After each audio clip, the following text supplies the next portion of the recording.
This is an open discussion. Well, it is an open discussion. I understand, and the specific question went to pay for play. Do you want to talk about that?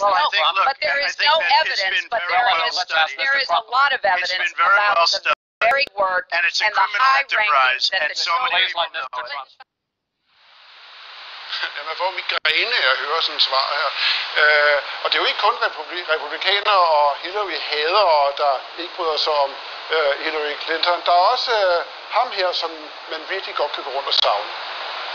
As for Mrs. Clinton, look, after all she's done for us and all she's suffered on our behalf, she feels she's owed the presidency. And, you know, who could possibly disagree? Her life is meaningless if she doesn't get at least a shot. And one can only sympathize.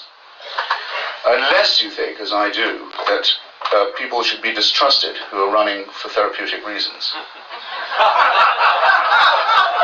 Because the presidency doesn't calm those demons, as her husband has already proved.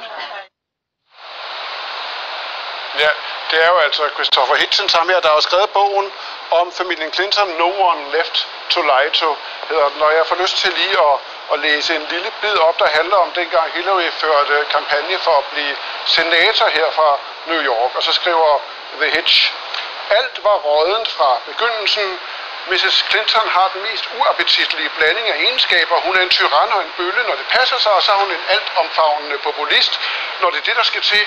Nogle gange klæder hun sig ud som en stærk kvinde, men hun går heller ikke af vejen for at give den som sårbar og undertrykt kone. Hun er fuldstændig ukritisk, når det gælder sig selv. Hun har ingen selvreflektion. Hun er aldrig bare sådan halvvejs nået frem til, at en af hendes pinlige situationer, som jo en eller anden grund opstår hele tiden, kunne skyldes hende selv. Fejlen er nemlig altid en andens. Ligesom sin mand er hun ikke bare en løgner, men en løgn. En falsk konstruktion af stumper og stykker af selvmedlidende demagogiske improvisationer.